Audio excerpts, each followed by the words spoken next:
요한복음 말씀 계속해서 살펴보고 있습니다. 오늘 말씀에서도 참 익숙하면서도 이게 조금 어떤 말씀인가 하는 그런 게 있죠. 32절에 진리를 알지니 진리가 너희를 자유롭게 하리라, 이제 예수님이 말씀하십니다. 참 여러 번 들어보고 많이 들어본 말씀이죠. 이 말을 지금 예수님께서 유대인들에게 하고 계십니다. 31절에 자기를 믿은 유대인들에게 이르셨다라고 하셨는데, 앞에 말씀에서부터 예수님의 말씀을 듣고 있던 유대인들이 이제 그 예수님의 말씀을 듣고 믿었다라고 하는 거죠. 좀 긍정적인 뉘앙스로 처음에는 보였는데, 사실 이 믿었다고 하는 사람들에게 그 후에 예수님께서 이제 계속 하시는 말씀을 들어보면은 약간 그 믿은 사람들에게 말하는 것 치고는 약간 냉정하게 좀 말씀하고 계신 걸 볼 수 있습니다. 자신을 믿은 유대인들에게 이르시되 너희가 내 말에 거하면 참으로 내 제자가 되고, 믿음이라는 것과 또 참으로 제자가 되는 것을 구분하고 계신 것입니다. 믿는다는 그 사람들에게 제자가 되는 법을 이제 가르쳐 주고 계신다는 건 단순히 우리가 사람이 예수님을 그냥 믿는 것과 그 예수님의 참된 제자가 되는 것은 다른 거라는 그 말씀을 하고 계신 거겠죠. 우리는 다 하나님을 믿습니다. 그리고 신자라고 우리는 생각을 하죠. 교회를 다닌다고 하면 신자란 무엇일까요? 구원받는 하나님의 제자의 삶이란 과연 어떤 것을 말하는 것인지, 우리는 때로 그 기준을 믿는다, 신자다, 기독교인이다 라는 그 기준을 교회를 다니는 것으로 생각을 하기도 합니다. 또 심지어는 신앙생활을 잘 하지 않아도 마음속에 그냥 하나님을 생각하는 정도로 이렇게 여겨도 신자가 아닐까라고 생각을 하기도 하죠. 그러나 분명 성경에서는 그 믿음을 강조하는 많은 구절이 또 있습니다. 믿음은 눈에 보이는 것이 아니고 하나님께서 주시는 것이며 선물이고, 그래서 당연히 우리가 어떠한 사람의 믿음이나 그런 것을 좋고 나쁨을 판단할 수 있는 자격도 없고 그 판단 기준도 없는 것이 사실입니다. 그러나 성경에서는 분명히 그 믿음에 대한 우리가 실제 드러나는 행동이나 어떤 삶의 그런 모습이 동반되어야 한다는 것을 강조하는 말씀 역시도 굉장히 많다는 것이죠. 오늘 예수님을 믿는다는 그 유대인들에게 참으로 제자가 되라 라는 말씀을 하십니다. 제자란 무엇인지 말하는 것이죠. 먼저 예수님은 내 말에 거하는 자여야 제자임을 말을 하십니다. 그 말이란 진리를 말하는 것이고, 또 그 진리를 알고 진리에 거하는 자는 그 진리로 인해서 자유함을 얻는다라고 하면서 이제 유대인들에게 궁금증을 다시 한번 일으키는 거죠. 자유함이란 또 무엇인가라는 겁니다. 반응이 당연히 갈리기 시작합니다. 이 요한복음에 반복되는 관점이죠. 육적인 관점과 영적인 관점. 예수님께서는 계속해서 영적인 관점으로 이야기를 하시지만 이 우매한 백성들과 어둠에 거한 사람들은 그것을 알아듣지 못하고 계속해서 육적인 관점으로 해석하고 또 질문하고 하는 그런 충돌의 모습을 보여주는 것입니다.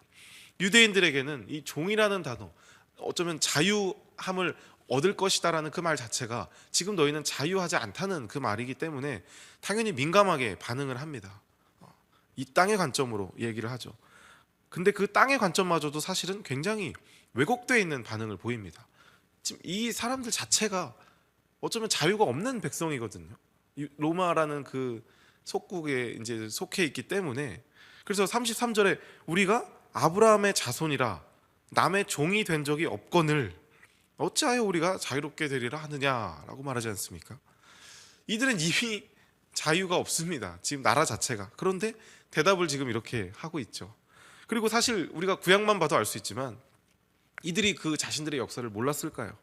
그 아브라함의 손자 야곱 이후에 400년간 이들이 애굽에서 겪은 게 종이 아니면 무엇입니까?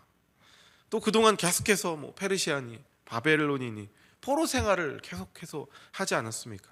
그리고 지금은 그 나라를 잃은 지 거의 또 400년이 지나고 지금은 그 로마 제국에게 점령당해서 식민지 생활을 하고 있으면서 누구보다 자유가 없음을 잘 알고 있는 이들이 육적으로도 지금은 스스로를 어떤 최면에 건진 모르겠지만 남의 종이 된 적이 없다라고 이야기를 하는 겁니다.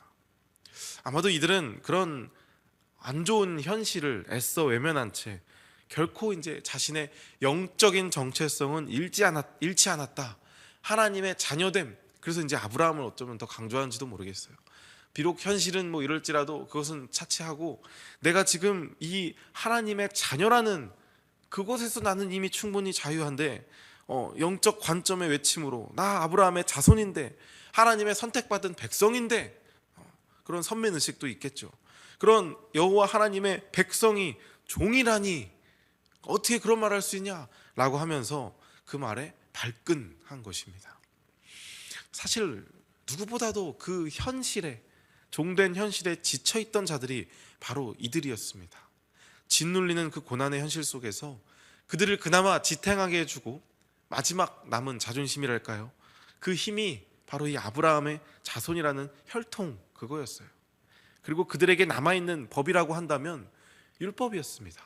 이들은 로마법을 따르지 않으면 사형을 당해야 하는 그런 식민지 생활에 있었지만 그들에게 율법이라는 그 마지막 남은 자존심 그걸로 인해서 그렇게 그걸 목숨 걸고 지키면서 마치 알량한 그 자존심을 부리듯이 그 법으로 같은 동족들을 지배하면서 지키지 않는 자들을 정죄하면서 스스로의 그런 만족감을 취해 있는 그런 신앙인이라고 할까요? 그런 스스로 자칭 그리스도 아니 그 하나님의 백성이라는 그 자존심을 지키면서 로마의 법에 맞서고 살았는지도 모르겠습니다.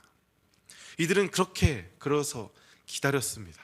그 메시아를, 이 현실을 타파하고 로마 정권을 물리쳐서 이스라엘 백성을 구원하시는 멋진 메시아를 기다렸고 그게 심지어 잘못된 거라고 상상조차 하지 않았습니다.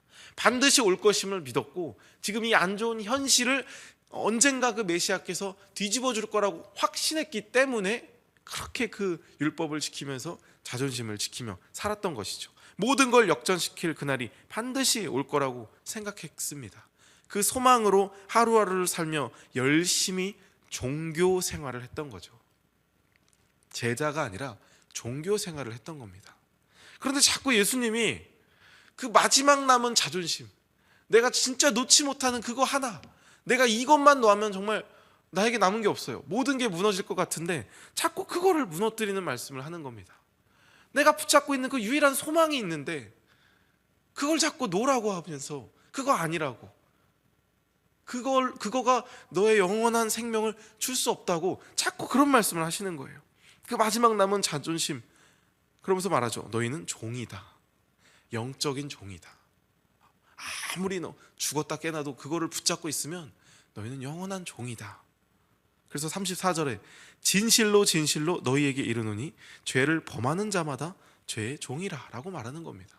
스스로 종이라 생각 안 해요. 근데 그들에게 지금 하나님의 관점에서 어떠한 자가 종인지를 말해주고 있는 것입니다. 누구보다 영적으로 자유롭다고 생각하고 자부심이 있고 나는 이것만은 내가 정말 하나님 앞에서 당당하다 말할 수 있다는 그 사람들에게 바로 그게 너를 종으로 만들게 하는 요소라는 그런 촌철살인의 말은 하고 있는 것입니다. 그들은 결코 그들 스스로가 죄에 갇힌 굴복된 종의 상태라는 걸 인정하고 있지 않았습니다.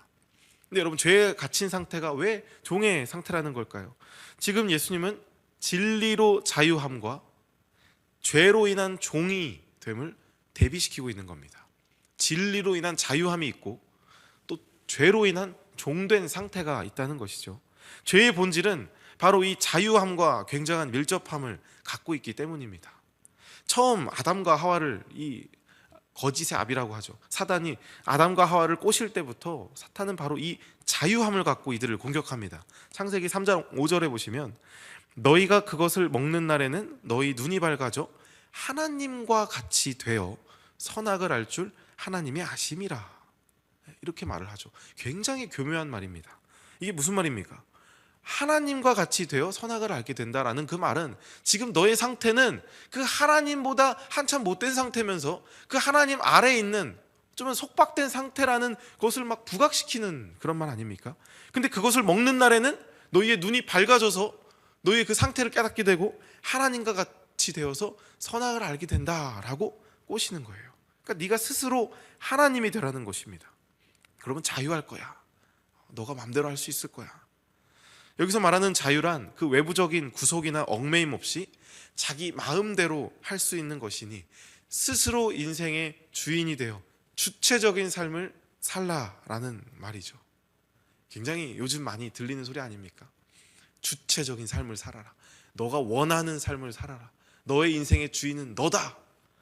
굉장히 세상에서 많이 흘러나오는 요즘의 인본적인 그런 사상입니다. 아이들은 그걸 듣고 자라고 있죠. 이게 죄의 본질입니다, 여러분.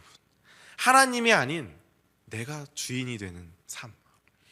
그게 종된 상태인 줄도 모르고 그게 오히려 주체적인 삶이고 좋은 삶이라고 따라가는 삶이라 착각하게 만드는. 그래서 창세기부터 지금까지 죄라는 본질은 변하지 않았습니다.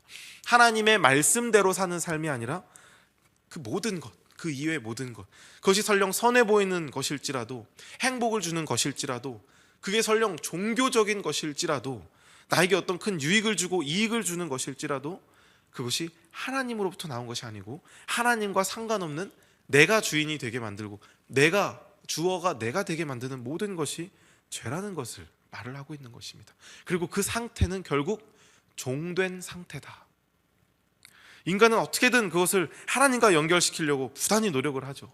모든 것이 하나님의 영광이라는 말로 꾸미고 하나님의 축복이라는 단어로 그 모든 것을 또 포장하고 형통과 인도하심, 잘되게 하심, 장자의 축복 뭐 이런 말로 바꿔가면서 결국 수도 없이 그런 인간의 욕망과 욕구를 채워가며 살아가는 것입니다.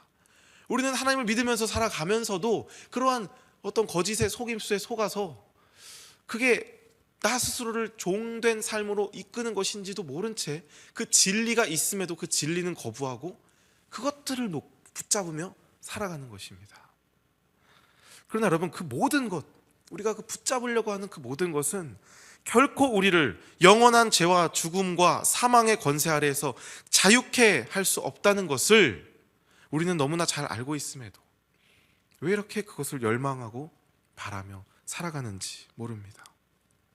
오늘 유대인들이 아무리 자신들이 그 아브라함의 자손임을 강조하고 그 안에서 자유하다 스스로 외치고 나는 율법을 어긴 적이 없으며 11조도 몇 번이나 하고 금식을 하루에 몇 번 하는지 모르겠습니다 막 떠들어도 그들은 결코 자유하지 않았습니다. 설령 정말 그들이 바라는 그 메시아가 어떤 사람이 그들이 원하는 대로 왕국을 다시 건설하고 새로운 이스라엘을 정말 건립을 하고 엄청난 막 이순신 장군 같은 분들이 막 나타나서 이스라엘이라는 실제 나라를 막 건립했다고 할지라도 여전히 그들은 그 죄와 죽음, 심판에서 자유한 상태가 아니라는 것입니다. 그 이유는 참된 자유는 결코 거기에 있지 않기 때문입니다. 참된 자유는 아브라함의 자손이 되는 데 있는 것이 아니라 하나님의 자녀됨을 회복하는 데 있기 때문입니다. 그리고 그 하나님의 자녀됨을 회복하는 유일한 길은 진리 되신 예수 그리스도였습니다. 참된 자유는 만수무강, 무병장수, 만사형통에 있는 것이 아니라 오직 진리의 말씀 되신 예수 그리스도께만 있는 줄 믿습니다. 그래서 어떤 사람들은 말합니다. 예수를 믿기 싫은 이유가, 우리나라로 치면 교회를 안 가는 이유가 너무 제약이 많다는 거예요. 뭐 이렇게 하지 말라는 게 많대요. 술, 담배도 끊어야 하고 11조도 내야 되고 주일마다 또 교회 와야지, 크리스마스나 이런 휴일날 쉬지도 못하고 왜 이렇게 또 연락은 자주 오는지, 예배는 또 왜 이렇게 많냐면서 새벽 예배, 수요 예배, 금요 예배, 주일 예배, 오후 예배, 저녁 예배 너무 많대요. 제 이제 안 믿는 분들 중에서도 그렇게 얘기를 합니다. 그러면서 막 성당을 다녀라, 편하다, 다 할 수 있다 이러면서 얘기를 하는데 그 속박이 싫다는 말들을 종종 왕왕 들어요. 그걸 속박이라고 이제 표현을 하는 거죠. 근데 여러분, 그것이 과연 속박일지 아니면 보호막일지는 관점의 차이라고 생각을 합니다. 낭떠러지 옆에서 어떤 아이가 아무것도 모른 채 자유롭게 놀고 있는 아이가 있어요. 근데 그 아이가 그러면 그 아이를 그냥 냅두는 게 참된 자유를 주는 것일까요? 그러나 그 낭떠러지 둘레로 단단하고 결코 파괴되지 않는 울타리가 쳐져 있다면 비로소 그 아이는 자유의 상태가 될 것입니다. 안전한 상태에서 마음껏 놀 수 있겠죠. 근데 만약 그 아이가 그 울타리를 속박이라고 여기고 필요 없다고 여기면서 저것 때문에 내가 자유치 못하다고 얘기를 한다면 그만큼 그 아이는 진리를 모르는 것이며 한없이 어리석음을 스스로 증명하는 꼴밖에 되지 않겠습니까? 구속이 오히려 참된 자유가 되는 역설은 성경에도 있습니다. 그 율법에서 노예는 6년이 지나면 자유를 얻게 돼요. 그때 주인은 그 노예에게 살아갈 수 있을 만한 재물을 줘서 보내야 됩니다. 그러나 그 노예가, 종이 스스로 그 주인이 너무 좋아서 자발적으로 떠나는 것을 원치 않는다는 그런 상황이 있을 수 있지 않습니까? 거기서 이제 아이도 낳고 그 세상에 나가면 결국 혼자 살아가야 되니까 주인 안에서 내가 계속 살겠습니다 라는 그 결단을 자발적으로 하게 된다면 주인은 그 지역의 장로들 앞에서 노예의 귀를 뚫도록 했습니다. 귀를 이제 뚫는 거예요. 그래서 내 귀를 뚫으소서 뭐 이런 고백 있잖아요. 그 노예에게는 주인의 품을 떠나는 것이 자유가 아니라 주인의 품 안에 있는 것이, 오히려 그 자발적인 속박을 당하는 것이 참된 자유라고 생각해서 주인과 함께 있기로 하는 것입니다. 여러분, 성경이 말하는 참된 자유란 바로 이것입니다. 진리가 너희를 자유케 하리라는 그 말이 내가 하고 싶은 대로 다 할 수 있게 만든다는 그 말이 아니라 이 죄악된 세상 속에서 참된 자유를 누릴 수 있는 유일한 길을 말을 하는 것입니다. 외부적인 구속이나 얽매임을 벗어나 내 마음대로 할 수 있는 상태가 아니라 다시 한번 선하시고 미쁘시고 넓으신 그 아버지 하나님 품으로 돌아와 하나님의 자녀가 됨으로 이 말씀 가운데 거하는 삶이 바로 우리가 누릴 수 있는 참된 자유의 삶이라는 것을 말을 하고 있는 거예요. 이건 결코 땅에 얽매이는 개념이 아닙니다. 하늘의 개념일 것이죠. 그렇기 때문에 땅의 관점으로 이걸 해석한다면 그게 무슨 자유야? 말씀대로 사는 게 자유. 이런 반응이 나올 수밖에 없는 것이죠. 예수 그리스도는 바로 우리가 이 자유를 얻게 하시기 위해서 이 땅에 오신 분인 줄 믿습니다. 그래서 36절에 말하죠. 그러므로 함께 읽어볼까요? 36절. 그러므로 아들이 너희를 자유롭게 하면 너희가 참으로 자유로우리라. 아멘. 오늘 이 새벽 바로 이 진리로 자유케 됨을 경험하는 시간 되시기를 바랍니다. 예수님께서는 하나님의 자녀들을 위해 모든 일을 행하셨습니다. 그 행하심으로 인한 자유함을 누리는 것은 31절 처음 말씀처럼 너희가 내 말에 거함으로 참된 제자가 되는 것입니다. 그저 말씀을 듣고 교회 생활을 함이 아니라 그 말씀 안에 거하는 삶을 살아가는 것을 의미하는 것이겠죠. 그래서 그 진리의 말씀이 우리를 자유케 함으로 그 자유함을 누리는 우리의 삶이 되기를 주님의 이름으로 간절히 소망합니다.